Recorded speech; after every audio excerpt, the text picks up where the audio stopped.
Buenos días, disculpen. Mucha información ahí en el gabinete de seguridad, por eso nos tardamos un poquito. Bueno, el día de hoy vamos a presentar varios temas. El primero con Iván Escalante, en el quién es quién en los precios, la información de Profeco. Segundo, vamos a pasar un video muy rápido para informarles que ya inició, estuvimos ahí el sábado, la construcción del tren México-Pachuca. Les vamos a pasar un video muy rápido de lo que explicó ese sábado Andrés Layuz y el general Vallejo, para que todos estén informados de esta noticia tan importante para todo México. Seguimos recuperando el tren de pasajeros. Después está aquí Omar, el secretario de Seguridad y Protección Ciudadana, para reportarnos, para informarnos sobre esta detención tan importante relacionada con un grupo delincuencial y sobre el caso de Jalisco. Y Ernestina Godoy nos va a presentar lo que nos comprometimos, que son las reformas a 2 leyes para facilitar y ampliar las investigaciones relacionadas con casos de desaparición forzada por particulares, tanto de las fiscalías, las comisiones de búsqueda, como la necesidad de fortalecer la identidad para poder avanzar en las investigaciones. Lo va a presentar Ernestina y luego pasamos a las preguntas y luego cerramos con Humanismo Mexicano. Entonces, muy rápidamente, Iván, por favor. Adelante. Muy buenos días a todas y a todos. Nos vamos rápido en el quién es quién en los precios. Estamos en el seguimiento a la Estrategia Nacional para promover la estabilización del precio de la gasolina. Prácticamente todos los días hemos estado monitoreando, hablando con las empresas y ya tenemos al corte del viernes 21 de marzo un 74.4% de las estaciones de servicio en cumplimiento. Y como nos comprometimos la semana pasada, adelante, aquí tenemos un análisis por marca del cumplimiento de este acuerdo. Aquí tenemos a la marca Hidrocina con el 100% de sus estaciones de servicio vendiendo gasolina regular por debajo de los 24 pesos. G500 y Rendy Chicas 96.6%. Todas las franquicias de Pemex en 86.7%. Marcas varias, aquí englobamos muchas marcas más regionales o locales que tienen 1, 2, 3 gasolineras. Estas tenemos al 85.9, Valero 83.6 y a todas ellas por estar arriba del 80% les vamos a poner una palomita. Tenemos 3 marcas que todavía no están cumpliendo con este acuerdo y son marcas que lo firmaron. Si aquí encuentran otras marcas, quiere decir que no estuvieron adheridos a nuestra estrategia. Pero tenemos a Corpogas con el 71.7%, Petroseven con el 37.7% y Oxogas con el 31%. Con estas 2 hablamos durante el fin de semana. Ellos se comprometen a que durante la semana que inicia van a continuar con sus ajustes para ir incrementando las estaciones de servicio para vender gasolina regular por debajo de los 24 pesos. Pero por lo pronto les vamos a poner un tache. Continuamos. Vamos a seguir y vamos a incrementar nuestro monitoreo y en próximas semanas vamos a regresar a la estrategia que nos funcionó de colocar lonas de la campaña No cargues aquí, se vuelan la barda con los precios en las gasolineras o en las estaciones en donde identifiquemos que la gasolina está más cara de lo que tendría que estar. Adelante.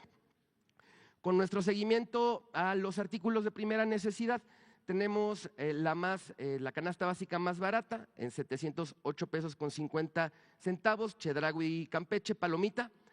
Y la más cara, Walmart Cola de Ballena en La Paz, Baja California Sur, 1,013 con 20 centavos, tache. Recordar que es una canasta básica de 24 productos y tendremos que no superar los 910 pesos. Adelante. 3 ciudades, Naucalpan, Estado de México, la más barata, Soriana Hiper Echegaray, 823,90 palomita, y la más cara, Walmart Echegaray, 915,50 tache. Monterrey, Soriana Hiper Lincoln, 856 pesos palomita. Fresco, La Comer Cumbres, 967,91 tache. En Cancún, Quintana Roo, Soriana Hiper Cancún, 806,70 palomita, y Soriana Cancún Glorieta, 935,90 tache. Adelante. Seguimos con el monitoreo de tortillas de tortillería. Hemos encontrado 18 pesos aquí en Ciudad de México, en Puebla, en Tlaxcala. Recordarles a todas las personas consumidoras que pueden consultar los precios de las 602 tortillerías en la página de internet. Esta la tenemos como muestra. A estas tortillerías les vamos a poner una palomita. Y encontramos en nuestro monitoreo kilos de tortilla hasta en 32 pesos en esta tortillería en Hermosillo, y en estas dos en Monterrey y Tijuana en 30 pesos, pongámosle un tache. Adelante. Estamos en Cuaresma, monitoreando el kilo de mojarra fresca, está en promedio en 90 pesos, pero destacar, como lo hicimos la semana anterior, en pescaderías, en mercados, en centrales de abasto, lo podemos encontrar mucho más económico que en estos tiendas de autoservicio, que normalmente miran lo que incrementa el precio solamente por estar en las tiendas de autoservicio. Vamos a ponerle a estas pescaderías y mercados locales una palomita, y en el caso de Chedraui, Soriana y su mesa, por vender tan caro, les vamos a poner un tache. Les tenemos una buena noticia a las personas que consumen pescados y mariscos, que compran en estos grandes centros de distribución repartidos por todo lo ancho y largo del país. Contamos con un programa, Básculas Profeco, kilos de a kilo. Estamos en 38 mercados y centrales de abasto. Pueden consultar en las redes sociales el calendario. Tenemos unas básculas que están calibradas, entonces si ustedes van a uno de estos centros, compran sus productos, sus pescados, sus mariscos, pueden ir a la báscula de Profeco a pesarlo y corroborar si está bien pesado. En caso de que no esté bien pesado, tenemos compañeros de la Procuraduría que los acompañan a los establecimientos en donde adquirieron sus productos para poder hacer una conciliación y que les den los productos bien pesados. Adelante. Finalizamos con los consejos Profeco de la semana. 1, cada día son más las estaciones que se suman a la estrategia nacional para promover la estabilización del precio de la gasolina. Ubícalas y carga ahí. 2, consulta nuestro monitoreo de productos de primera necesidad y localiza el supermercado más barato. Puedes ahorrar hasta 304 pesos. 3, el kilo de mojarra cuesta en promedio 94 pesos, pero en pescaderías y centrales de abasto puedes encontrarlos de 58. Y 4, si al comprar mariscos o pescado tienes dudas si es o no la cantidad que pagaste, acércate a las básculas que estarán en algunos mercados y centrales de abasto, consulta las ubicaciones en nuestras redes sociales. Aquí nuestra página de internet y los números del consumidor. Muy buenos días, muchas gracias, presidenta. Bueno, vamos con Omar. Ah, no, perdón, el video del Tren México-Pachuca.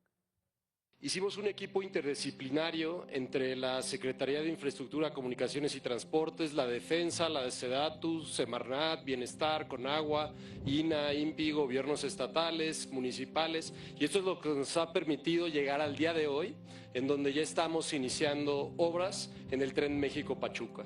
La velocidad máxima de operación del tren, que irá desde Buenavista en la Ciudad de México, pasando por el Aeropuerto Internacional Felipe Ángeles y hasta Pachuca, es de 120 kilómetros por hora. El tiempo de recorrido será desde la Ciudad de México de 1 hora y 15 minutos y desde el AIFA 38 minutos hasta Pachuca.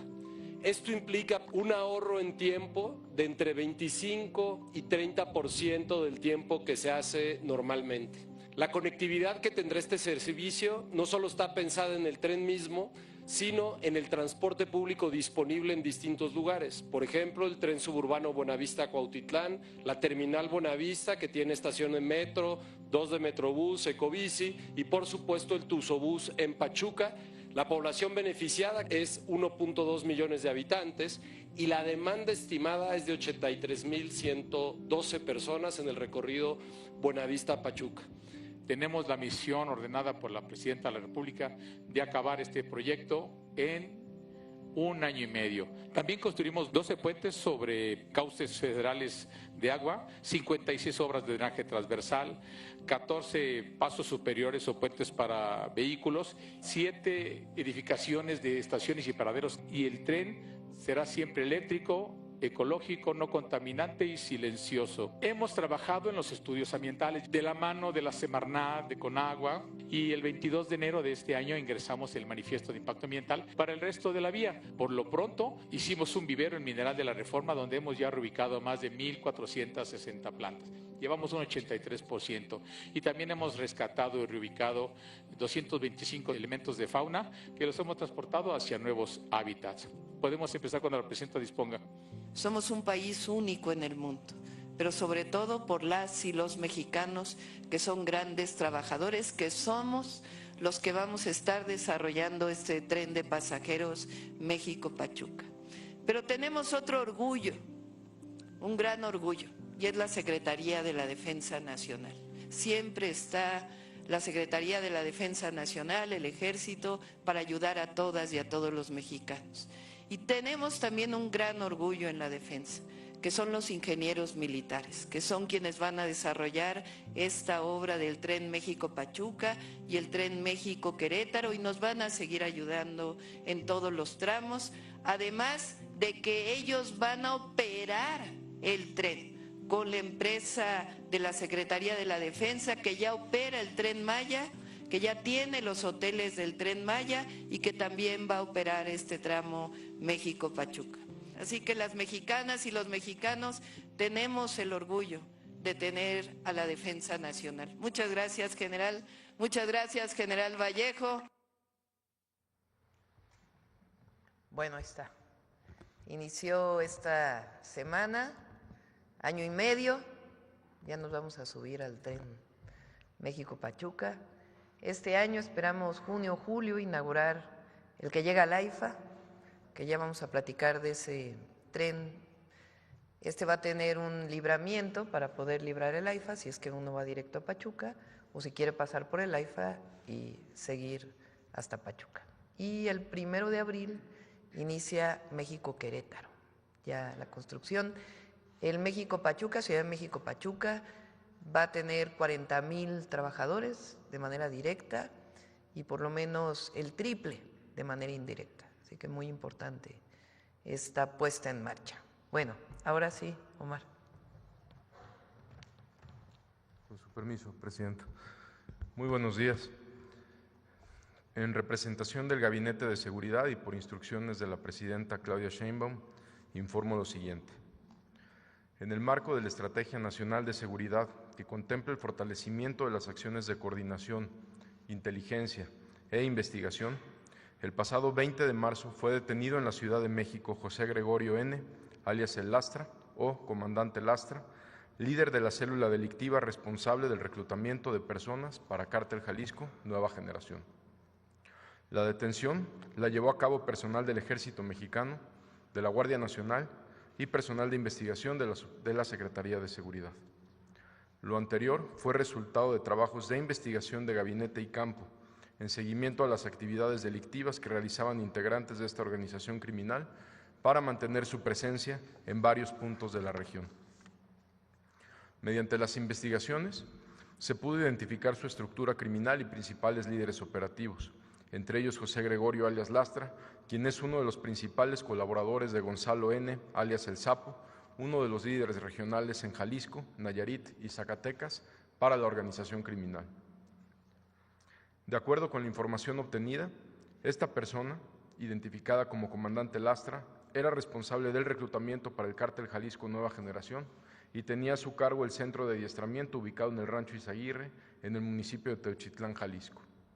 Se le vincula con el reclutamiento de personas para la organización delictiva durante el periodo de mayo del 2024 a inicios de marzo del 2025. Se tiene conocimiento que José Gregorio N. contaba con un grupo de colaboradores dedicado al proceso de reclutamiento, el cual tenía las siguientes características. Utilizaba principalmente redes sociales para ofrecer oportunidades laborales falsas mediante engaños, además de usar grupos cerrados donde se mencionaban las actividades delictivas. Algunas de estas publicaciones referían ofertas de trabajo para la organización criminal y ofrecían un puesto como guardias de seguridad con un pago de 4,000 a 12,000 pesos semanales. Los interesados eran citados en distintas centrales de autobuses, desde donde eran trasladados al centro de adiestramiento en el rancho Izaguirre. Ya en el rancho, el adoctrinamiento consistía en el manejo de armas de fuego y acondicionamiento físico. Los reclutas, al llegar al lugar, dejaban sus pertenencias y eran uniformados con ropa y botas tácticas. También les retiraban sus celulares. El entrenamiento tenía aproximadamente un mes de duración, tiempo en el que permanecían incomunicados. Dependiendo de las aptitudes, a los reclutas se les otorgaba un puesto dentro de la organización y asimismo eran asignados a distintas entidades para incrementar el estado de fuerza de la organización delictiva.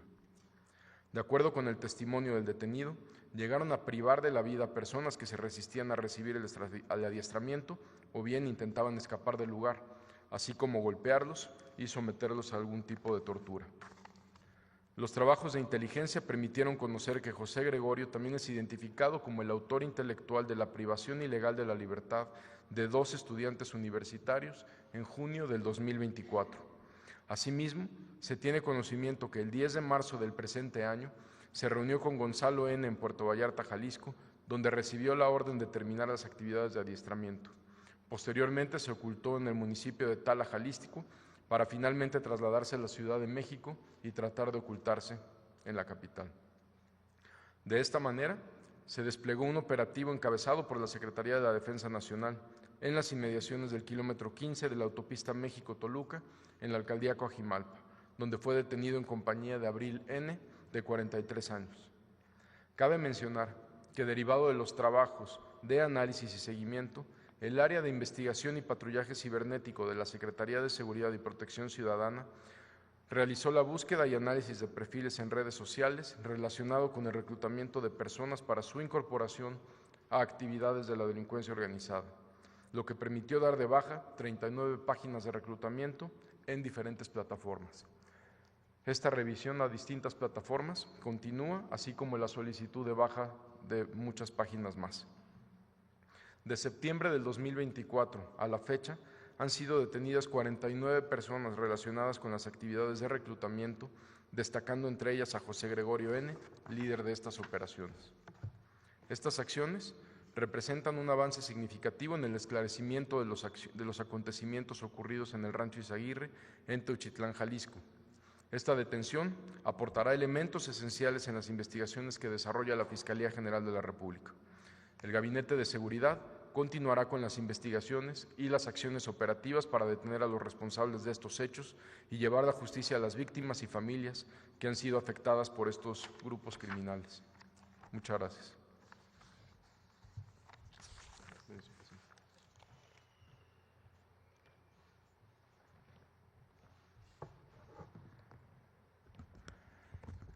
Con su permiso, Presidenta, muy buenos días a todos. ¿Me ayudan con la presentación?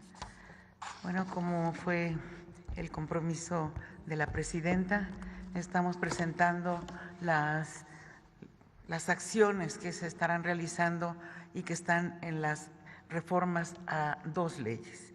Primero, comentarles cuáles son los objetivos. ¿Por qué? ¿Qué? Más bien, ¿qué?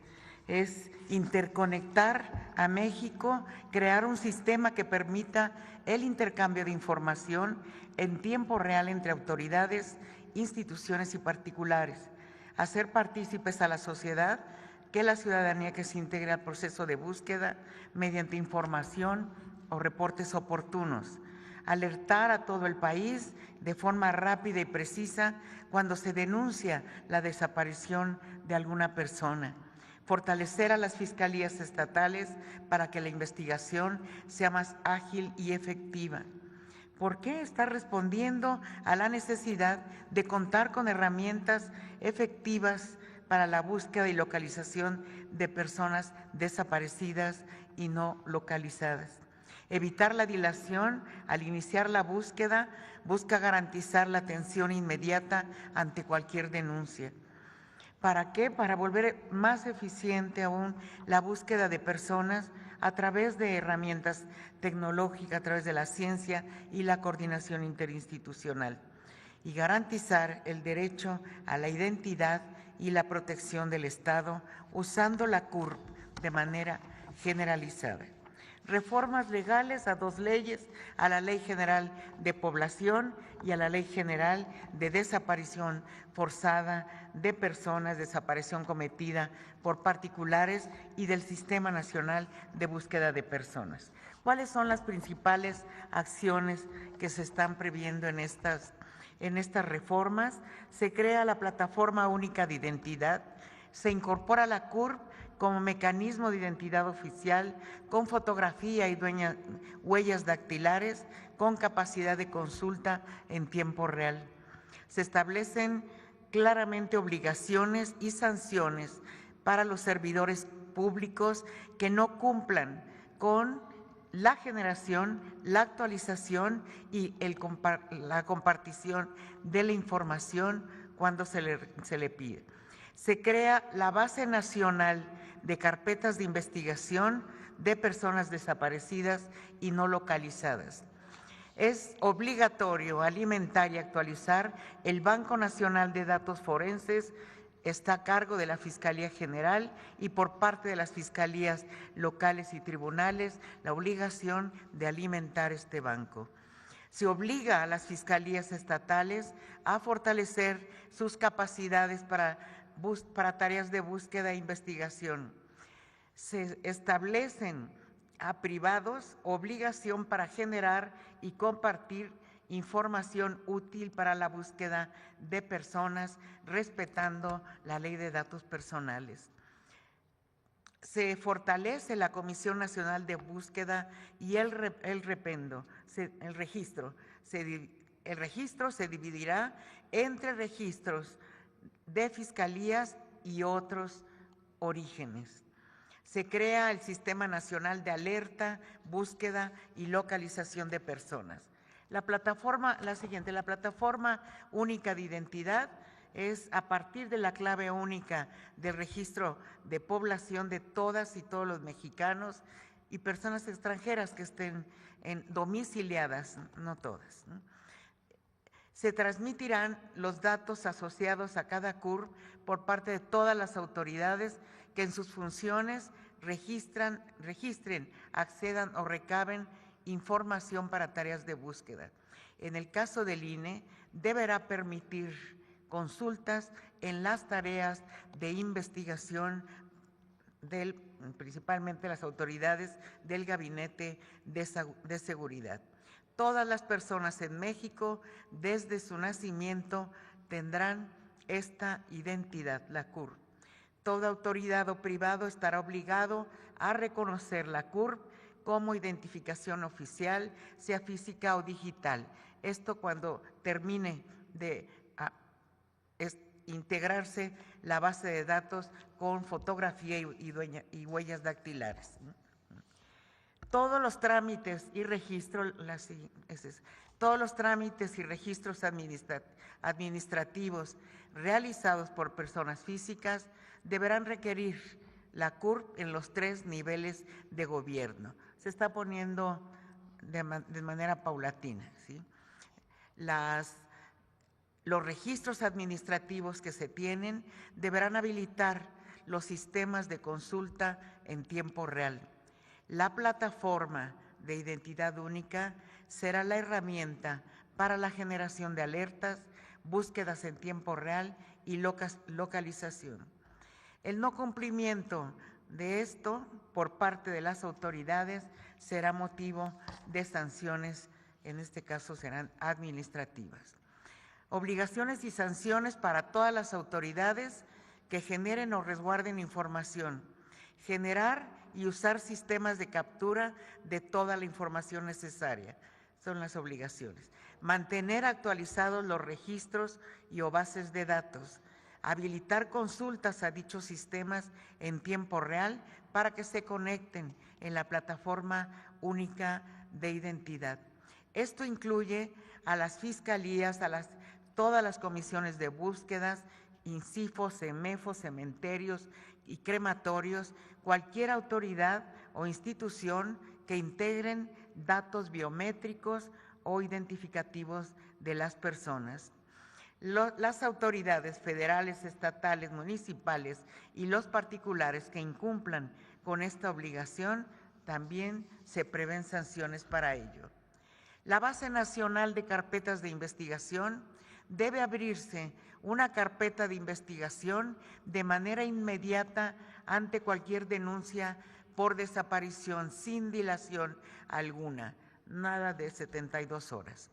Toda la información pertinente para la búsqueda de personas asociada a una carpeta deberá registrarse y permitir su consulta en la Base Nacional de Investigación por Desaparición o No Localización de Personas. Esta deberá generar alertas en tiempo real para todas las fiscalías y autoridades vinculadas a la búsqueda.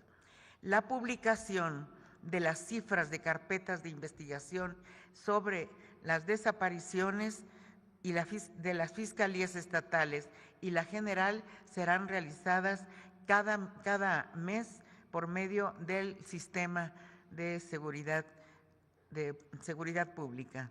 La Base Nacional de Carpetas estará integrada en los 180 días máximo una vez entrada en vigor esta reforma.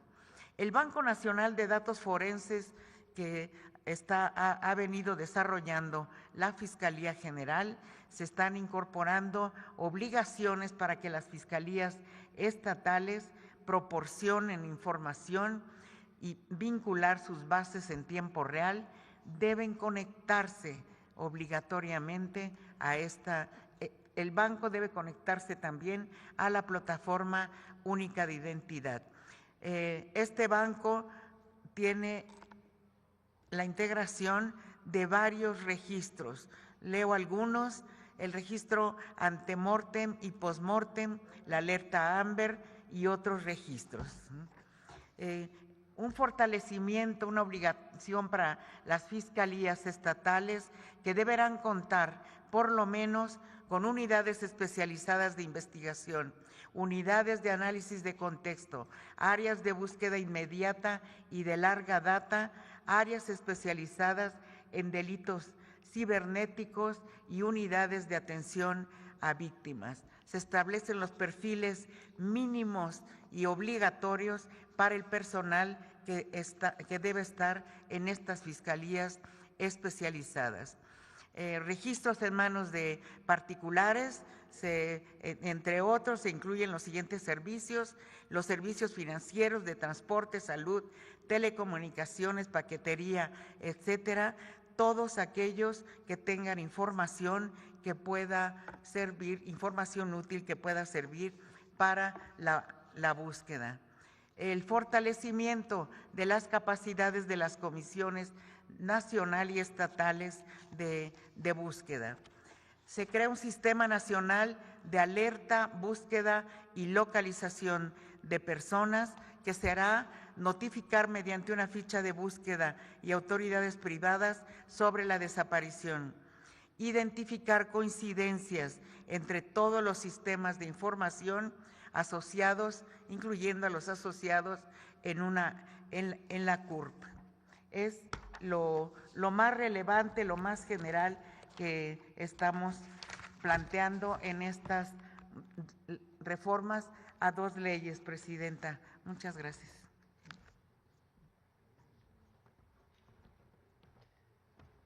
Bueno, ahora sí vamos a las preguntas. ¿Por dónde empezamos? A ver aquí.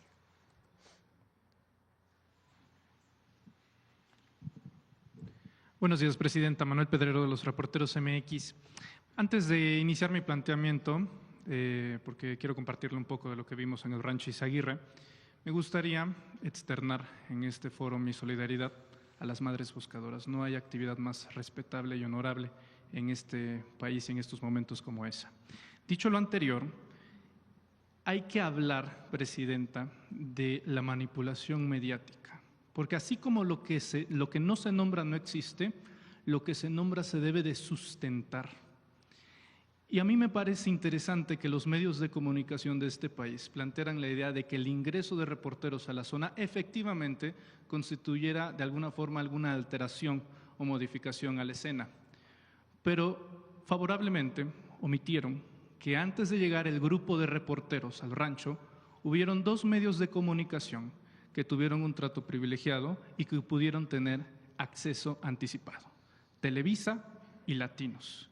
Esto con la venia de la Fiscalía del Estado de Jalisco.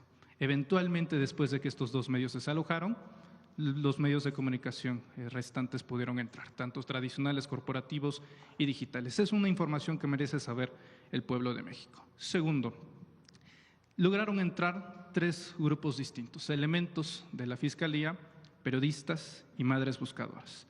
Es falso que las madres no pudieran haber ingresado. De hecho, fueron de las primeras que ingresaron y las imágenes que se vieron en redes sociales en Resistencia pertenecían a otro grupo que de igual manera llegó de manera tarde. Tercero, ¿qué había justamente en el rancho Izaguirre? En Reporteros MX documentamos varios impactos de bala, algunos enfrente de la valla metálica y otros que nos resultaron más interesantes al fondo de una construcción, en donde en una pared se nota cómo hay impactos de bala resanados con cemento recién fresco.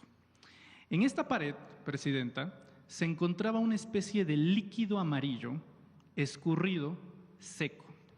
Si uno compara este líquido, varios puntitos amarillos que escurrían, se parecen bastante al resultado de lo que lanzan estos proyectiles de paintball o de gotcha.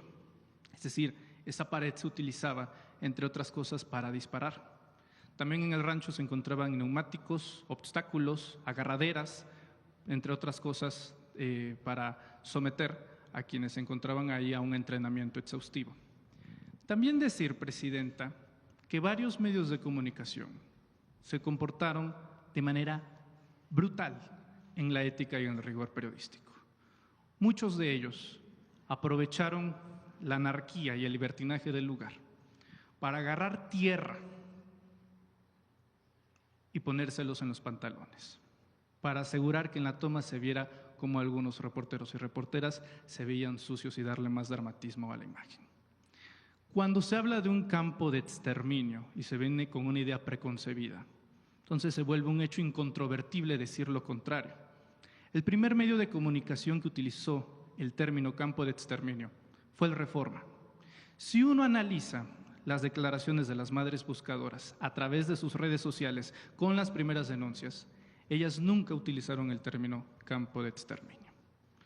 De modo que cuando se utiliza este término, Presidenta, y aquí valdría la pena abrir otro debate que pocas veces se toca, es la banalización del Holocausto. Utilizar el Holocausto, una de las mayores tragedias de la humanidad, para hacerlo en un contraste con fines políticos, no solamente es vil, es un recurso que últimamente se está utilizando más en México y usted lo sabe perfectamente bien porque fue víctima en una portada de la revista Siempre de esta banalización del nazismo. De tal modo que si uno viene con esa idea preconcebida del campo de exterminio, para empezar, como politólogo puedo decirle que para que existan condiciones para que algo sea llamado un campo de exterminio, número uno, debe de estar auspiciado por el Estado, por el gobierno. Así como las cámaras de gas de Hitler fueron financiadas con el régimen alemán y operadas por su gobierno, para ser llamado de esa manera debería de haberse utilizado recursos públicos, elementos públicos, ya sea del gobierno federal, estatal o local. De tal manera que de tratarse de un privado ilegal no es correcto ni ético llamarlo así. Presidenta, los medios de comunicación, ante la revelación que hace el día de hoy el secretario de Seguridad, Omar García Harfuch, estoy seguro que estarán bastante interesados ya en analizar lo visto el fin de semana con lo que se va a contrastar con la información que acaba de proporcionar el gobierno federal. Mi pregunta es, Presidenta, ¿cómo moralizar a los medios de comunicación? ¿Cómo separar de manera efectiva esta búsqueda legítima de ayudar a las madres buscadoras sin que se contamine con la podredumbre editorial que se siembra en los medios de comunicación? Gracias, Presidenta.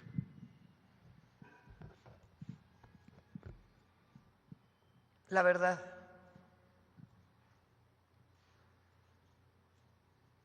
Me interesa mucho que quienes nos escuchan, quienes nos ven, oigan sus ¿Qué vieron ahí? Sus relatos.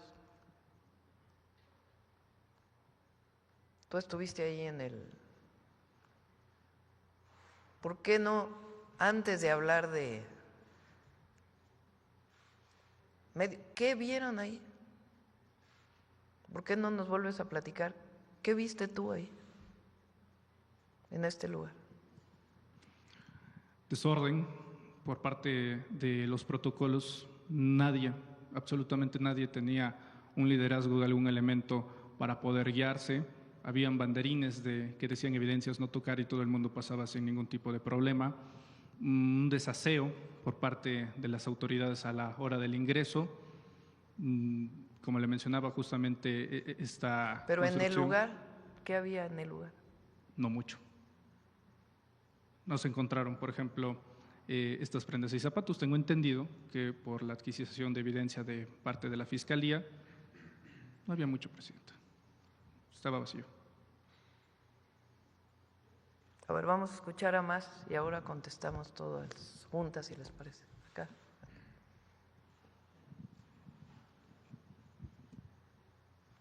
Buenos días, Presidenta.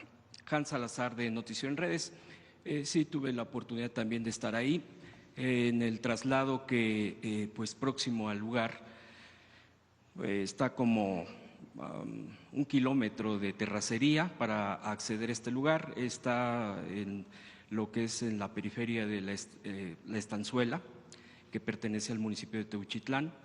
El tema es sí aclarar que la Fiscalía Estatal de Jalisco fue la que organizó toda la logística, que ya se ha dicho o que ya se ha sabido, ¿no?, que fue rebasado el tema, la cantidad de medios, de madres y padres buscadores, buscadoras de sus hijos, de sus hijas, de sus seres queridos, esposos, etcétera. Prácticamente, por lo que yo observé, se dejó entrar a todos. Desde el zaguán, que es el que tiene el rótulo que dice Rancho o Izaguirre Rancho, es un zaguán de lámina que pues ya está de negro, pero ya está deteriorado, tiene marcas de bala, este zaguán. Cuando uno entra ya al lugar, pues a la derecha empieza la construcción, la primera construcción, que es pues todos este tipo de construcciones no le veo mucha, una conexión con la otra, son espacios aislados. Esto ya estaba delimitado porque desde un principio había ya, cuando entramos, cintas amarillas. Esto entiendo de la propia Fiscalía Estatal, que ha tenido bajo resguardo el lugar. Este es el único que tiene doble nivel, entrando a la derecha. Este lugar donde también ya está, no había nada, no alcancé a ver que hubiese algo ahí. Todo esto, quiero aclarar, paréntesis, todo esto lo tengo grabado desde que entré hasta que salí. Tengo los videos, de hecho los he subido a las redes sociales sin edición, sin cortes, sin ningún tipo de poner algo más o menos de lo que se ve en el video. Más adelante, bueno, incluso vi que había por ahí 2, 3 gallos, gallinas perdidos por ahí. Eso es lo único que vi de animales en ese lugar. Al fondo, pues es avanzando del lado derecho, hay un espacio que se ve como tipo bodega, está techado, es el lugar techado más amplio. Había cintas también ahí, entiendo yo, para no acceder, pero ya había una cantidad importante de medios y de madres y padres buscadoras, aproximadamente unos 40, 50, qué sé yo, más o menos. En ese espacio pues hay una mitad de cubierta con adoquín y otra con pedacería de cemento y de bastante tierra. En este lugar, incluso uno de los de ahí, del paramédicos de Protección Civil del Estado, entiendo yo que, porque el personal que dominaba ahí era del Estado de Jalisco, nos pidió incluso que nos retiráramos de una parte de un muro porque se podía venir abajo y que eso era obviamente muy peligroso. Las estructuras que hay ahí son las estructuras tubulares, Son estructuras que pues, se ve que es para hacer ejercicios, son tubos que están conectados con el techo. No sé si bueno, se supone que exactamente es el que soporta este tipo de estructuras. También ahí lo que encontré fueron para hacer pesas, cosas rudimentarias hechas de cemento, con tubo y de cemento. Había varios de estos aditamentos ahí en este lugar. Bueno, pues ya habían puesto, entiendo yo, que las madres padres buscadoras un pequeño altar de su ser querido, de sus seres queridos. Había marcas de bala, bueno, o aparentemente marcas de bala, que todo indica en ese lugar, se veían perforadas de esa manera. Había un padre que también me llamó la atención, que estaba rascando el lugar con pedazos de tierra con sus manos, donde encontró, por ejemplo, una mochila, encontró unos calcetines, hasta ahí. Él pedía que, como las madres y padres, que por favor se hiciera el trabajo, que estos meses se había abandonado el lugar, haciendo los reclamos propios y diciendo que por favor que esto se debe de corregir, porque se debió de haber dado prioridad a la búsqueda desde hace meses que se tuvo ese lugar bajo resguardo. Esto será, pues, en general, incluso lo que se ha dicho. La mayoría pues de las madres y padres esperaban, por lo que ellos exigían mucho, era encontrar las evidencias que ya hace días se habían mostrado en videos por parte de las madres buscadoras que habían entrado primero, que habían sacado o que habían incluso clasificado, subido videos, fotos de los objetos que había ahí entre zapatos, tenis, etcétera. La expectativa de la gente misma, eso mismo nos lo decían, era: yo quería encontrar eso para saber si ese zapato, si ese tenis, si esa prenda era de mi ser querido. Eso es lo que también hizo enojar muchísimo a quienes estaban ahí, no los pedían, no los decían. Les parecía algo que les era muy importante, por supuesto, para saber si había un rastro de sus seres queridos. Pedían que incluso ahí mismo se levantara el lugar. Ya en una esquina hay herramientas de búsqueda. Desconozco de quién, nadie nos dijo de quién eran, si eran de los madres padres que ya habían ingresado desde el principio o de la propia fiscalía. Seguimos en ese lugar, más observaciones de tipo de entrenamiento. Había también de estos objetos, hasta había cosas muy personales como un desodorante, papel de baño, todo eso que estaba en el piso y que el padre estaba sacando. Cuando salí a la derecha, a mi derecha, caminando, había una estructura similar a la de una bodega, pero sin techar, vacía por completo. Hay tinacos, tipo, no sé si tengan agua, si ya no tengan, ahí están puestos como pues, abandonados de tiempo atrás, no solamente de meses, sino no tienen ni techo, no tienen mayor estructura más que eso. Avanzando del lado izquierdo, en esa misma dirección, están los 3 baños, hay 3 o 4 baños. Yo vi 3 baños y junto hay un lavadero que entiendo, bueno, pues es precisamente para ese tipo de actividad propia, de este tipo de servicio. Al fondo ya se puede caminar uno y empieza la terracería. La terracería, bueno, igual ahí ya hay cintas, ahí sí no se rebasaron por lo menos no que yo haya visto que hayan rebasado alguien que haya rebasado esa cinta, en donde ya se cubría en muchos de estos áreas con banderines, banderines, donde en estos banderines alcancé a leer que decía evidencia, no tocar, es evidencia. Hay diferentes tipos de banderines. Yo vi verde, amarillo y rojo. Es una clasificación completa. Hay hoyos hechos, no sé por quién, pero si por las madres o por la fiscalía. Hay diferentes tamaños de hoyos en todo ese tramo caminando, tanto del lado derecho como del lado izquierdo.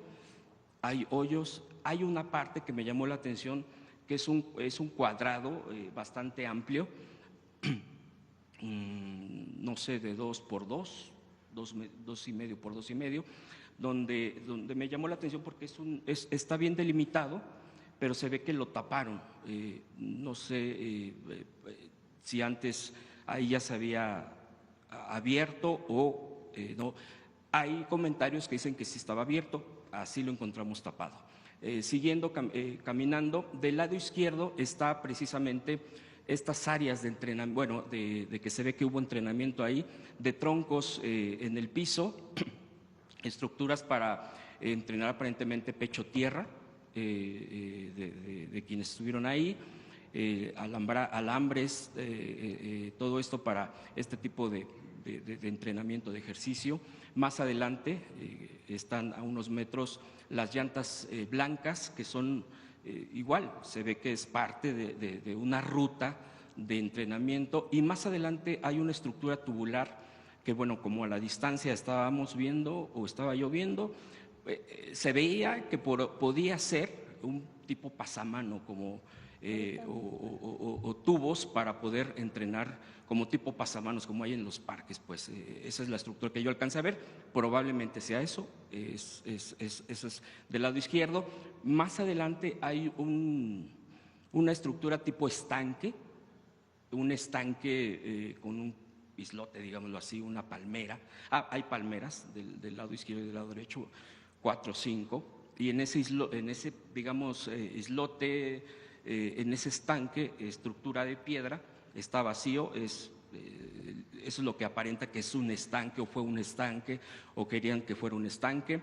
Adelante del lado derecho, pues ya estaba unos cuartos. El primero me llama la atención, que tiene barras en las orillas, bueno, estructuras como de una cocina o de algo similar. Está en las orillas, hay cemento, como en una cocina donde se ponen trastes y todo esto. No tenía nada, estaba completamente vacío, y obviamente es a la distancia que podíamos estar, no podíamos asomarnos más que en esa cinta que he mencionado. Adelante había dos o tres cuartos más, igual todo esto con cinta, solamente se podía mirar a lo lejos, no se veían mayores objetos, quizá alguno tirado, alguna cubeta o algo así. Siguiendo el camino, porque es un terreno rectangular, al fondo, pues sigue habiendo banderitas del lado derecho, del lado izquierdo, del lado derecho y del lado izquierdo, bastantes determinadas, digamos, regadas, ¿no? En este tipo de posiciones de no tocar, no pisar ahí. Pero pues esto mismo que estoy comentando de la cinta, te dirigía casi hasta el fondo, no tocando pared, pero sí hasta el fondo. Y del lado derecho, en la esquina, hay una estructura delimitada con media barda. Media barda, un cuadrado donde hay tubos y láminas. También es lo que alcancé a ver. Algunos decían que era como tipo chiqueros o algo así, como para tener animales ahí. Eso es todo lo que se veía. Ya de regreso, bueno, pues vuelvo a repetir, las banderitas era lo que más llamaba la atención, la delimitación, algunos hoyos. Había algunos hoyos más grandes, donde a su lado estaban los montículos de tierra. No se ve obviamente si fueron, digo, eso ya sería más detallado, en qué momento se abrieron. No se veía en el montículo, por lo menos a la distancia que uno ve, algo ahí. Yo llegué a escuchar el comentario de una conductora o una reportera de televisión que dijo, y ahí es donde supuestamente había la cremación, pero ya fue sacado de ahí. Y bueno, me llamó la atención porque yo volví a ver si había algún rastro de este tipo de cosas que se estaba señalando, y no, de hecho yo no vi nada. Realmente era la tierra, repito, un hoyo más grande, el montículo al lado y ya. Avanzando, pues igual del lado derecho, nuevamente uno se encuentra en los baños, está un área más grande donde está el piso de cemento, y al otro extremo, ya para concluir, hay otro espacio que se ve que también era cocina. Ahí sí hay un refrigerador. Yo vi un refrigerador, vi tinas, cubeta y una estructura propia como para una cocina. A un costado exactamente de este lugar que menciono hay parrillas igual artesanal, se ve que pues con cemento pusieron la parrilla, la pegaron a la nivel piso, a la pared, donde así como si se calentara agua, se calentara algo grande, así las ollas, eso es lo que se ve ahí, parrillas, otra independiente, hay humo porque pues, se ve que ahí calentaban algo, se ve tizne, hay troncos al lado, no muchos, pero sí hay un tinaco igual, ahí con una llave para servicio. En general eso es lo que vi. Y pues ya esa es la descripción del lugar que yo encontré. No sé si me permite agregar algo más, sí, Presidenta, no. respecto a esto. Al subir los videos, porque prácticamente los he subido todos, tanto en YouTube como en Twitter, y que he descrito esto. Hay algo que ha irritado demasiado a quienes, lógicamente, en la red social, particularmente en X, les ha irritado que hayamos ido, pues en este caso medios independientes, porque han atacado en lo particular, donde nos han puesto en un tema como si nosotros estuviéramos atacando a las madres y padres buscadoras, buscadores. Por lo menos en mi caso no es al contrario, es mi reconocimiento y solidaridad hacia ellos, hacia ellas. Lo que sí vi ahí es que sí había medios que trataban de exprimir hasta la última palabra de las madres y los padres en ese dolor que tienen, pues es el respeto a ese dolor, a escucharlos. Prácticamente los videos que yo hice, Presidenta, fueron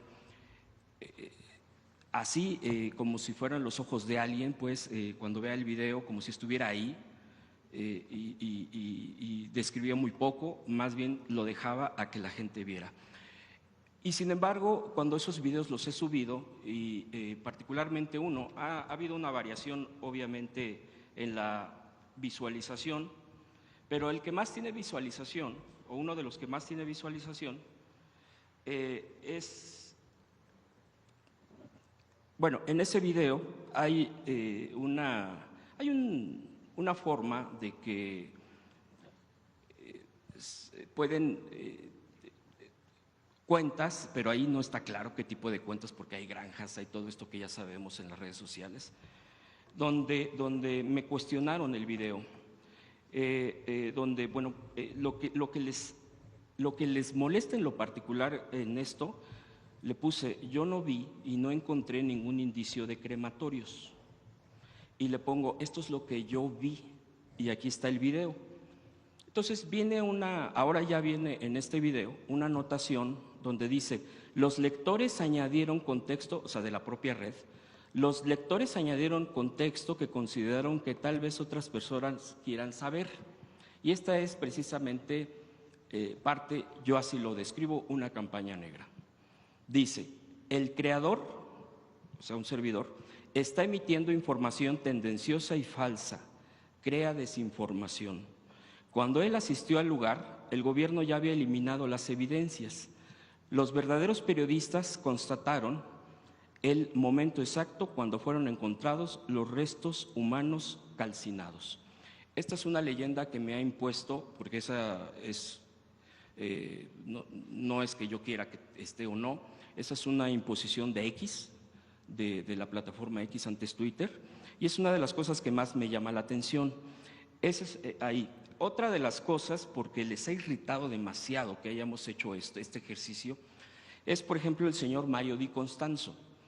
Y si lo menciono con su nombre y todo, que yo evito mucho porque sabemos también, bueno, yo sé toda la situación en la que estamos inmersos, el señor afirma por completo que a mí me pagó y que me mandó Jesús Ramírez Cuevas. Así lo pone, tal cual, ahí está el tuit, que a mí me pagó la ida con tal de obedecer un libreto, obedecer una línea.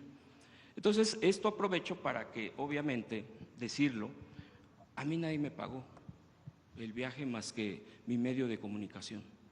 Obviamente están las pruebas para ello, solamente quiero aclararlo, yo fui por mi propia cuenta, Yo llamé a la Fiscalía para poder registrarme, yo llegué al lugar por mi propio pie y eso yo quisiera aclararlo.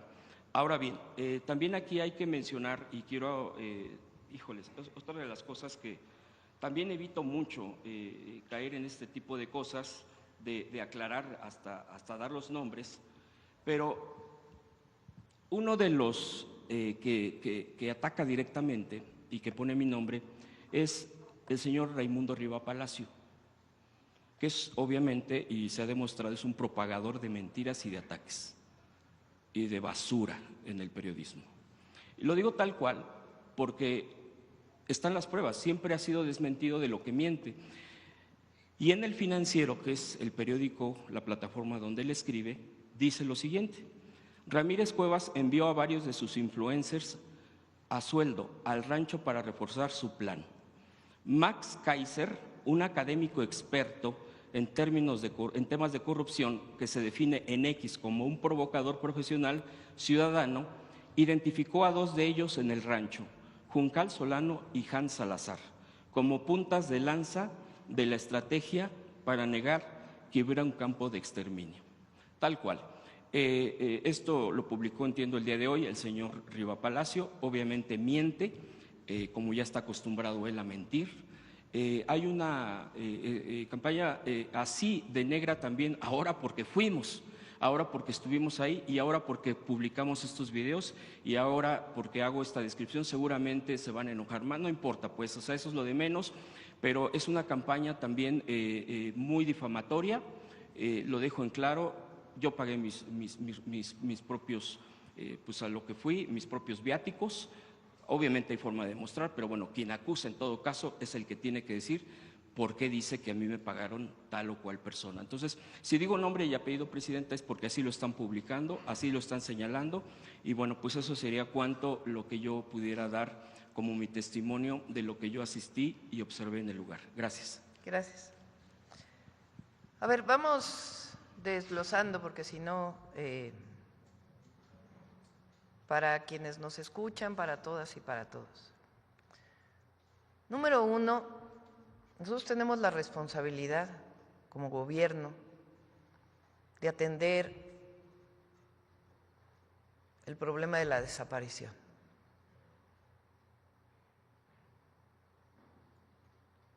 Y la estamos atendiendo y la vamos a seguir atendiendo.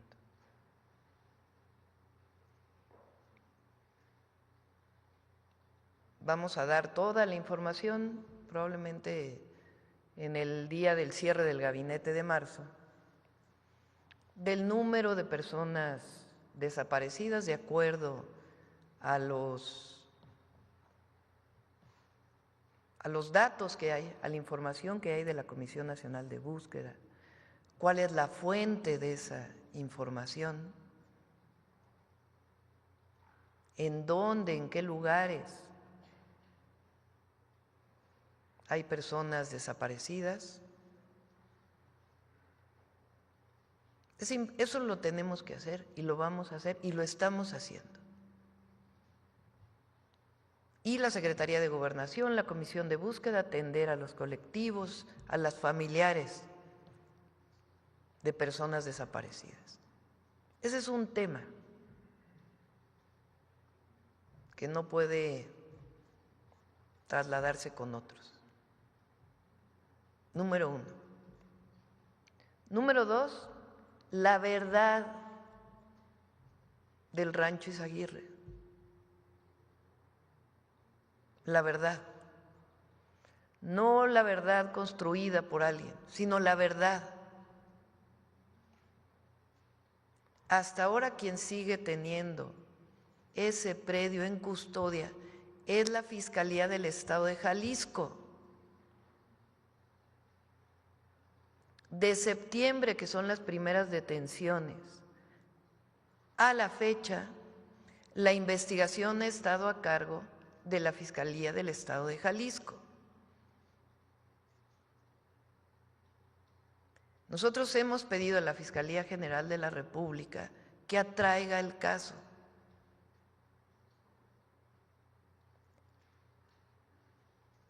Y es necesario para traer el caso ya, porque el fiscal adecuadamente, el fiscal general, el doctor Alejandro Gertz Manero, ha dicho, tenemos que recibir toda la información de la Fiscalía Estatal para poder conocer cuál es la investigación que hay. Hasta ahora, lo dijo el miércoles pasado, pues hay muchos problemas con esa investigación, pero se necesita que la Fiscalía General tome el predio y haga las investigaciones.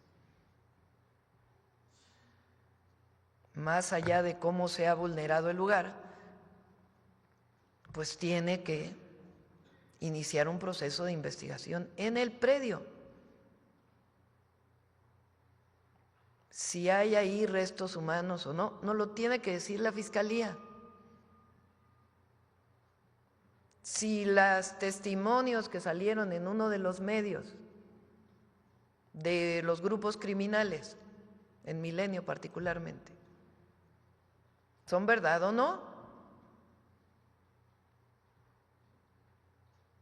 Pero la Fiscalía General tiene ya, así como se lo haya entregado a la Fiscalía Estatal, que iniciar el proceso de investigación.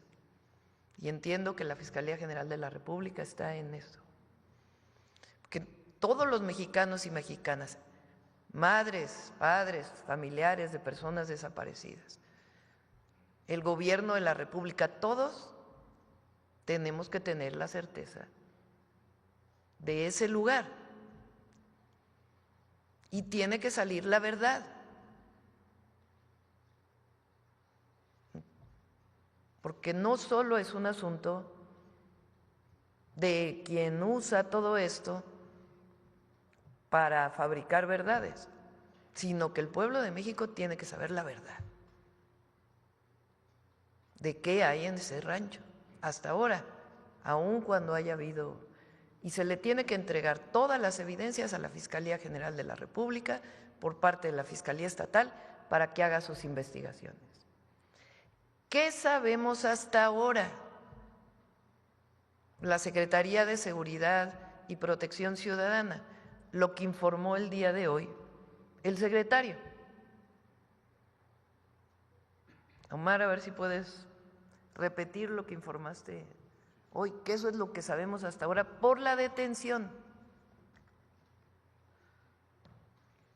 de una persona involucrada con este grupo delictivo. Pues lo que sabemos hasta ahora, Omar.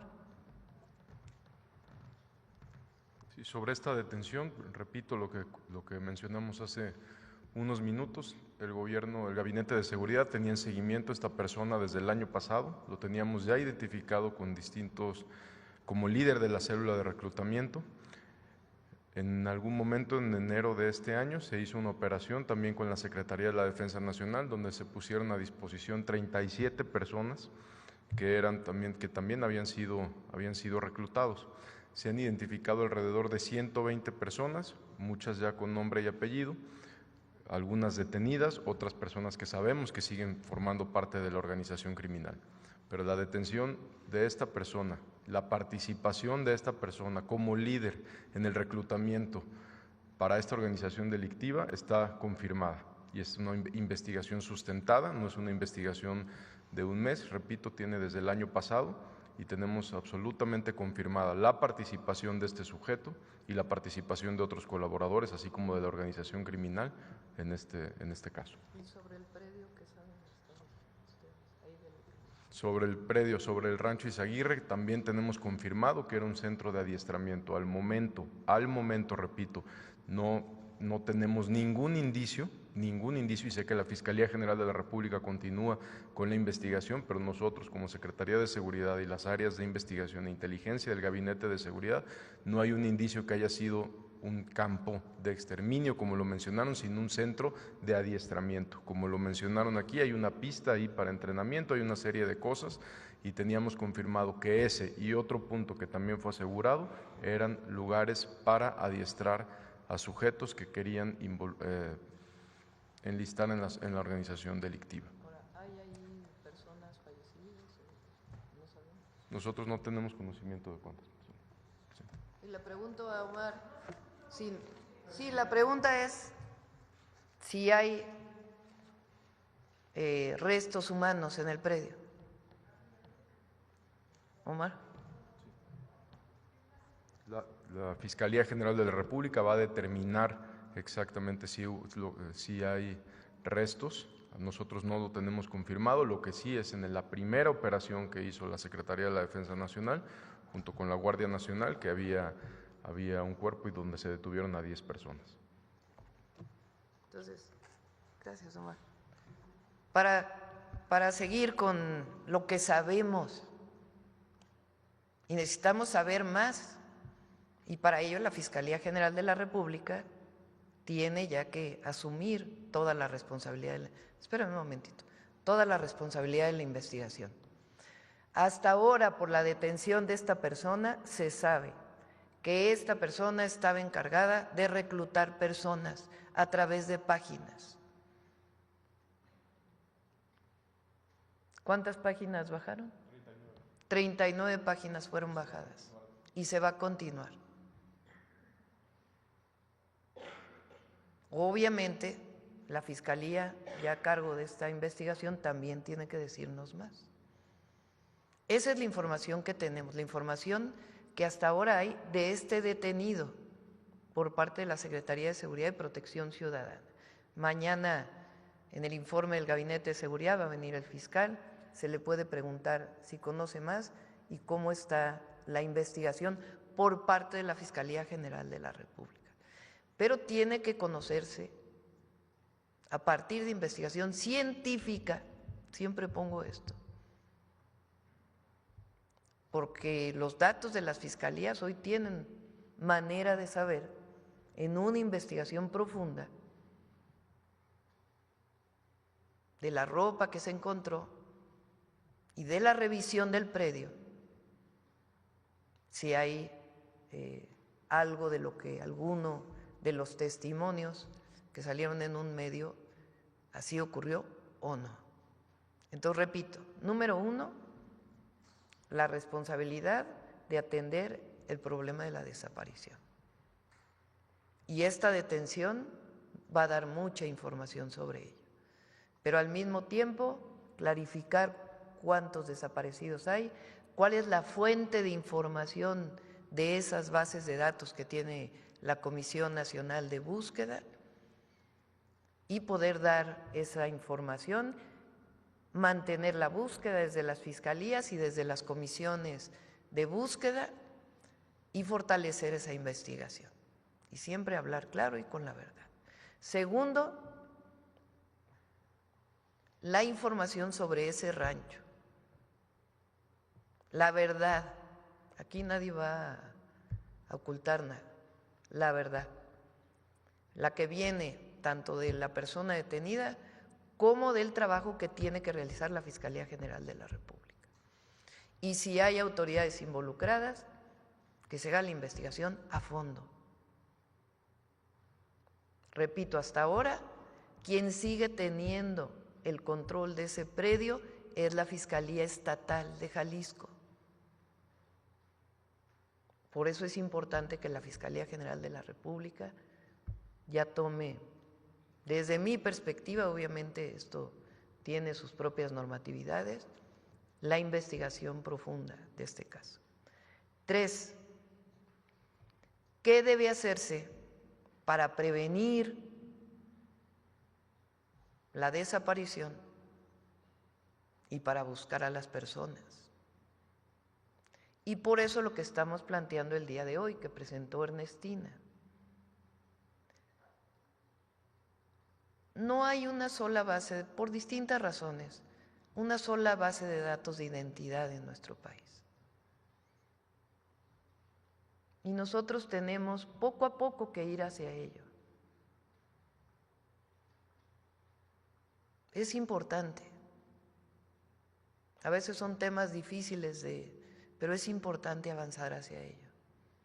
La CURP, que ya es el número, la identidad que tenemos todos, tiene que seguirse fortaleciendo. No es de un mes a otro, pero tiene que seguirse fortaleciendo. ¿Qué estamos planteando con estas leyes? que en el caso de la investigación relacionada con delitos de alto impacto, como la desaparición, estén todas las bases de datos disponibles para la búsqueda. Ahora hay que pedir permiso. A ver, la base de datos de registros civiles, esa ya más o menos está concentrada. Eso se hizo durante el gobierno del presidente López Obrador, muy importante.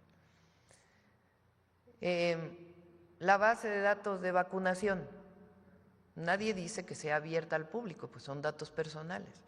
Pero si hay una fiscalía que está buscando una persona, pues tienen que estar disponibles esas bases de datos para la fiscalía, para poder saber si la persona, después del reporte de desaparición, tiene algún reconocimiento en alguna base de datos. Se vacunó del COVID,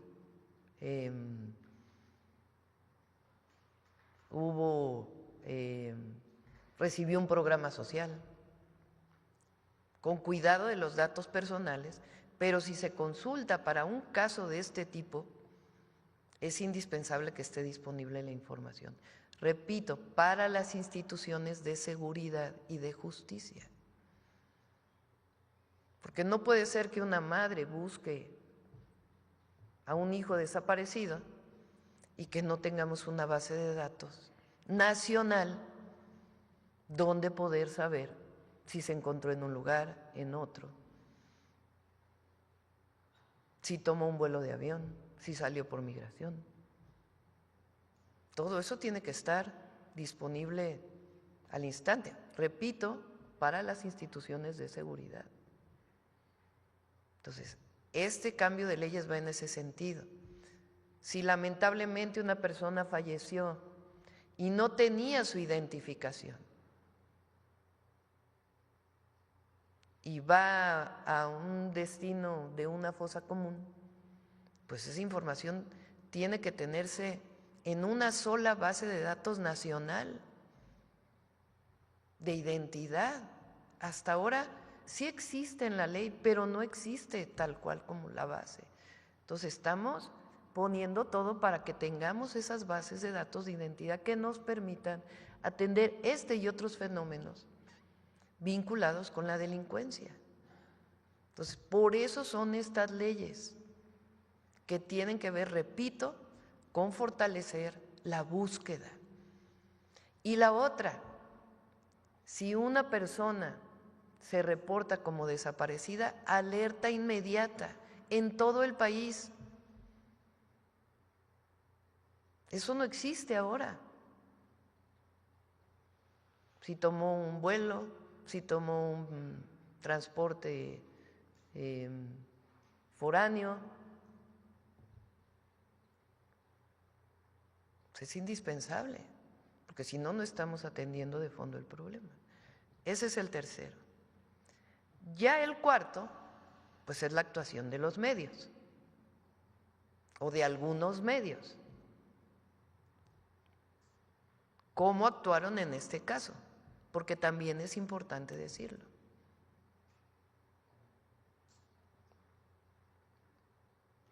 Y ya la última, pues es la oposición y los adversarios políticos, que usan esto de una manera muy hipócrita, porque primero debían hacerse una autocrítica. Entonces, de nosotros, que sepa el pueblo de México que va a conocer la verdad.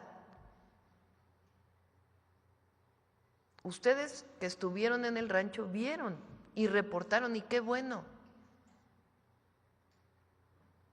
Ahorita vamos a escuchar a otros compañeros que también estuvieron ahí. Pero tiene que hacerse una investigación profunda. Y siempre decir la verdad y atender esta situación. Y ya, cuando vayamos avanzando, entonces sí, ¿qué dijo quién? ¿Cómo lo dijeron?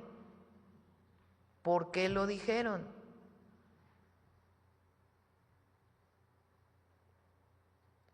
porque también es importante que se dé a conocer la actuación de algunos medios. Bueno, a ver, seguimos.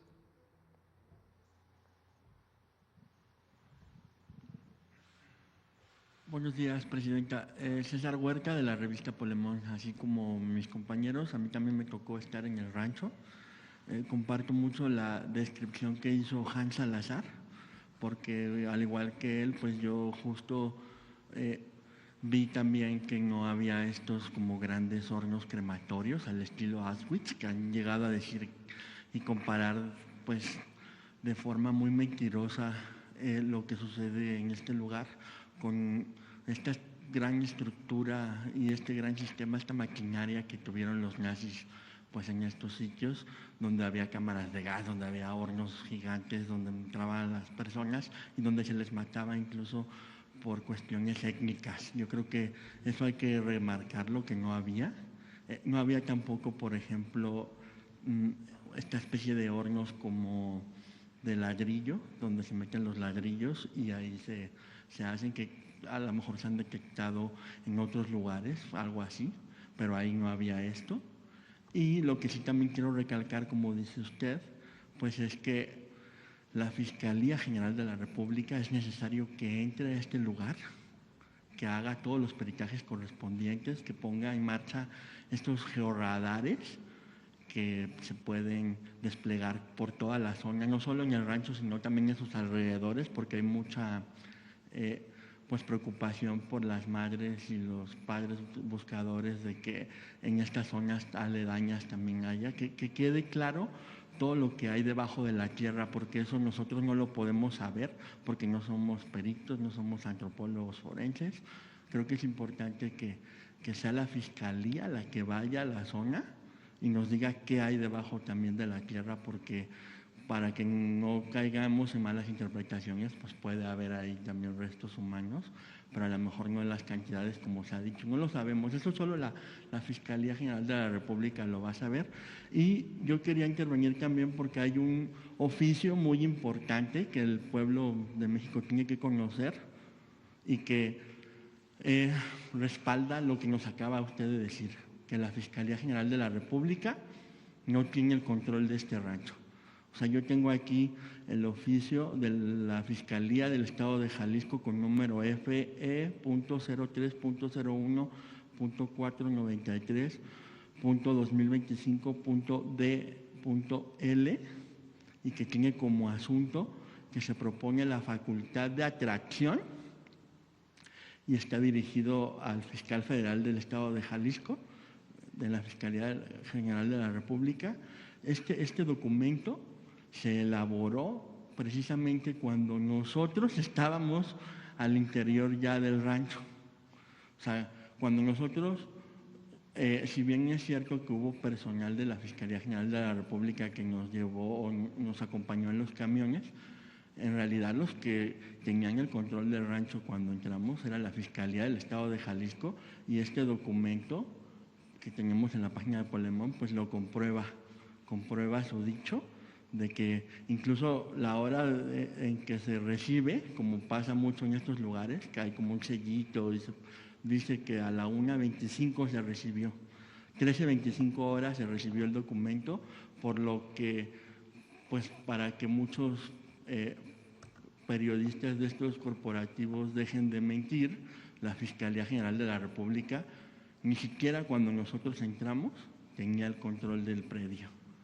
Entonces yo creo que pues es importante decirlo, y pues también el hecho, como han dicho mis compañeros, pues de que había muchas madres buscadoras llorando, muy tristes, había mucho dolor, hay mucho dolor, pues es un lugar de mucho dolor. Yo lo que veía y lo que también narré es que cuando uno va a este sitio y ve un montón de banderines verdes, rojos, amarillos desplegados, con el viento que están incluso volando y que puede haber evidencia de que algo hay ahí, pues es muy triste, porque quiere decir que la guerra contra Calderón pues sigue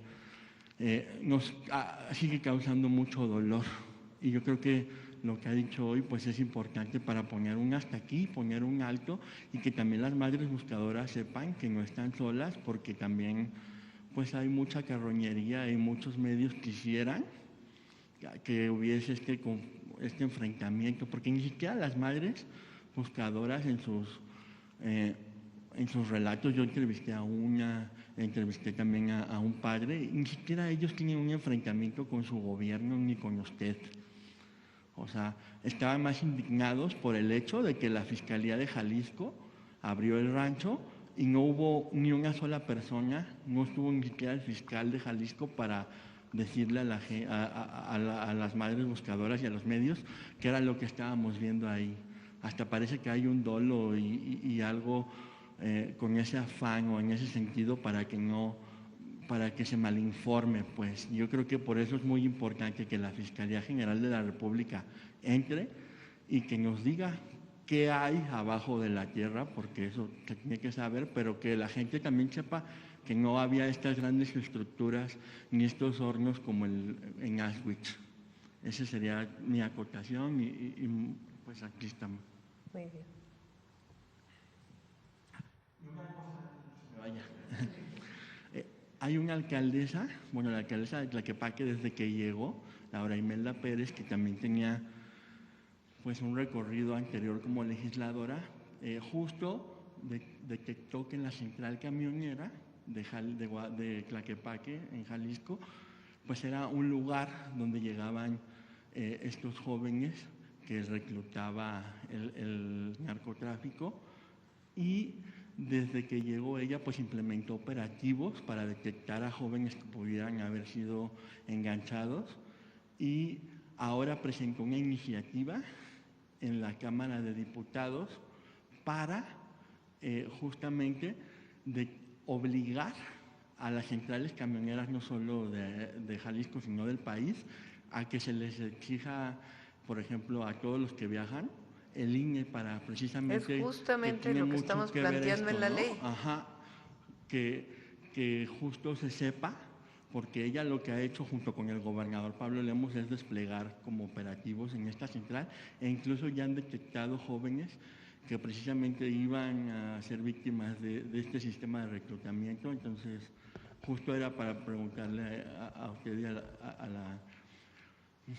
a Ernestina Godoy si estaba también contemplado esto, Sí, ¿no? está contemplado, por eso se incluye a particulares, no solamente las instancias de gobierno, sino a particulares en esta alerta obligatoria de búsqueda.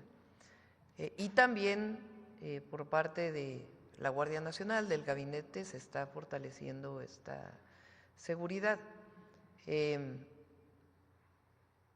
Digamos, en esto que relatas, en efecto, es lo que se sabe hasta ahora y con lo que se ve en el predio, la información que hay de la persona detenida y la información que nos vaya a dar la Fiscalía General de la República. Y que esta situación, que no sabemos qué tanto se sigue dando, pero que vamos a afrontarla para la protección de todos los jóvenes y de todas las familias, de si hay un joven que de alguna manera cae en una cuenta pensando en que es un trabajo y resulta que no, pues por eso hay ya un área de la Policía Cibernética de Investigación que está bajando permanentemente todas estas páginas para evitar que esto pueda seguir ocurriendo. Adelante. Gracias. Presidenta, buen día. Ulises Soriano, del periódico La Razón. Yo también estuve presente en el rancho Izaguirre y pues lo que visualicé, además de que es un predio de alrededor de 1 hectárea y el 80% está cubierto de esta tierra, de esta maleza, pues identificar que estos muros que lo rodean pues no permiten el paso hacia el interior. Destacar que los galerones, estas casas, pues además de que hoy en día pues la viruela del tiempo ha invadido también el olor a encierro, a viejo, pues es parte de lo que se percibe en ese lugar. avanzando y caminando, los padres fueron los que llevaron la voz cantante ante una autoridad como Fiscalía de Jalisco, que nos explicaran lo que ahí tenían indicios de lo que se llevaba a cabo, de lo que se había investigado. Y bueno, pues en nuestro recorrido no identificamos algún punto en el que hubiera habido algún fuego, en el que se hubiera detectado algún signo de calcinamiento, en que hubiera algún horno, algún crematorio. No lo logramos identificar, pero como usted lo dice, como el fiscal, como el secretario Omar García Harfuch lo han dicho, hay que esperar a las indagatorias que se lleven a cabo en el Rancho Izaguirre y que se tengan todas las investigaciones para determinar un reporte final de lo que pasó ahí. Dos preguntas, Presidenta.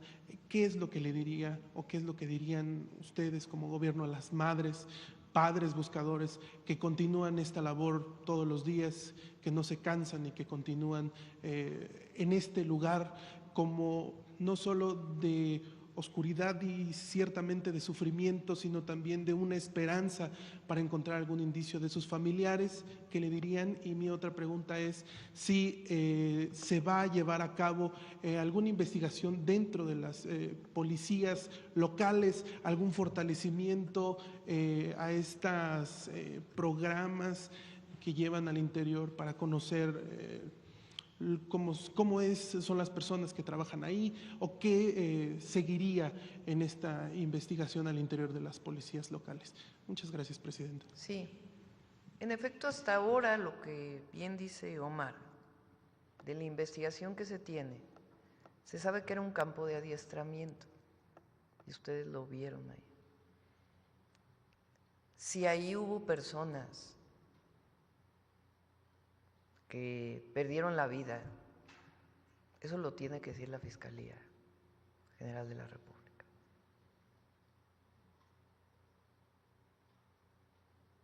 Y ya después vamos con los medios y su construcción de cómo lo hicieron. Ahora, a los familiares es lo que estamos haciendo. Yo siempre he dicho, y lo tengo como un sello en toda mi vida, y particularmente como servidora pública, nosotros siempre vamos a estar del lado de las víctimas y de la justicia, siempre. Siempre. Y también vamos a decir la verdad, siempre. También pedimos que quien haga su investigación, y si no la hizo, y si hay alguien involucrado, que se sancione. Y también pedimos que los medios digan la verdad y que no se construyan historias sin tener toda la información. Esa siempre ha sido nuestra actuación toda mi vida. Como presidenta, pues no voy a faltar a eso, jamás.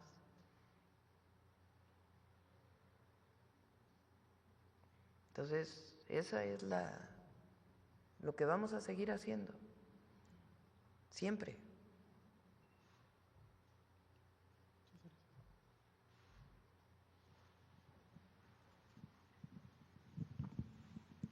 Presidenta, buenos días. Mayeli Mariscal, Heraldo Media Group. Soy corresponsal en Jalisco, precisamente de Heraldo Media Group. Hemos estado dando seguimiento a pues múltiples hallazgos que encuentran diferentes colectivos en todo el estado. Estos no paran y sobre todo también una denuncia importante y reiterada por parte de los colectivos es que no se resguardan los predios. En esta visita que pues efectivamente, como lo mencionaron, las familias hicieron un circo del dolor, un circo del horror. Ya lo han reiterado mis colegas en el sentido de que no había crematorios al menos visibles. Sin embargo, también las familias lo que han estado insistiendo es que eran una especie de hoyos en donde pues se abrían, incineraban y cerraban. Una vez que la Fiscalía General de la República atraiga esta investigación y esté con labores de campo, ustedes van a pues buscar debajo de la tierra si es que hubiera restos, y por otro lado también preguntarle si la comunicación, sobre todo con los colectivos que están recibiendo información anónima, no dejan de recibir información de este lugar, en el sentido de que en las inmediaciones, en el exterior también de este rancho Izaguirre, pudiera haber algunos indicios pues de más personas desaparecidas. Esa por un lado, y por otro lado, en este mismo mes de marzo se vencen las medidas precautorias de 10 detenidos en septiembre del 2024, que bueno, ocurrieron precisamente en este rancho Izaguirre. Están en proceso todavía de integrar esta carpeta de investigación, pero al vencerse precisamente en este mes de marzo y una vez que atraiga la Fiscalía, supongo que también van a pues hacer que precisamente esas personas no salgan de prisión sin antes deslindar responsabilidades. Sí. Gracias. Ya está la Secretaría de Seguridad, pues la detención que se hizo es muy importante, muy relevante. Y es parte de una investigación que ya se estaba haciendo, como otras que se van a presentar el día de mañana, muy importantes, incluso con otros estados de la República, no sobre temas de desaparición, pero sí sobre temas relevantes de violencia generada por grupos delictivos. Entonces nosotros estamos haciendo nuestro trabajo, tan es así que están disminuyendo los homicidios en el país y vamos a hacer nuestro trabajo siempre, la Secretaría, la coordinación con la Fiscalía y todo lo que tengamos que hacer, y ahora esperamos que con un nuevo Poder Judicial también haya más justicia. Sobre el tema del rancho y lo que queremos es justamente que inicie esta búsqueda ahí mismo en el rancho, porque no sabemos qué hizo la Fiscalía Estatal. Si participa la Comisión Nacional de Búsqueda o no, ya lo verán con la Fiscalía General de la República. Pero no puede quedarse las cosas así con la información que ha dado la Fiscalía Estatal. Por lo que dicen los familiares, o por lo que dice, que no sabemos qué tan cierto sea, lo que han salido en algunos medios. Por eso queremos que haya una búsqueda en el predio y en otros lugares, pero particularmente en el predio, científica, con todas las herramientas tecnológicas disponibles, para dar certeza a los familiares, para que se haga justicia, y también pues al pueblo de México, porque este es un tema que sí es de los familiares en primer lugar, pero también que tiene que clarificarse y tiene que conocerse toda la verdad. Y todo lo que estamos haciendo para prevenir y atender la búsqueda. Y repito, y ya lo de los medios también, pero no podemos, aunque esté vinculado, necesitamos separar los casos. Lo dije desde el primer día que estuve aquí. Una cosa es el tema de desaparición, otra cosa es lo que pasó en el rancho y otra cosa es la actuación de los medios y otra, la de los adversarios, que es vergonzosa.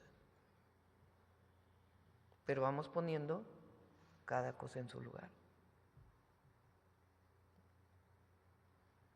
Bueno, yo creo que vamos a cerrar con esto el día de hoy. Mañana es el Gabinete de Seguridad. Se van a presentar pues los datos preliminares de marzo, obviamente, preliminares. Se va a dar información de, como siempre, de detenciones por parte de Secretaría de Seguridad, de el gabinete en general, y viene también el fiscal. Y ahí también pues ustedes podrán preguntarle sobre este y otros casos la opinión del fiscal, que como bien he dicho, o como he dicho, hay coordinación, pero hay autonomía, porque así está establecido en la Constitución. Entonces no le decimos al fiscal que tiene un... Sí pedimos que se atraiga el caso y que se haga ya, que se tome el predio y que se haga la investigación profunda. Pero este es un tema también de la Fiscalía General de la República y de la información que le tiene que dar al pueblo de México y cómo se lleva esta investigación. Bueno, muchas gracias a todas y a todos. Buen día.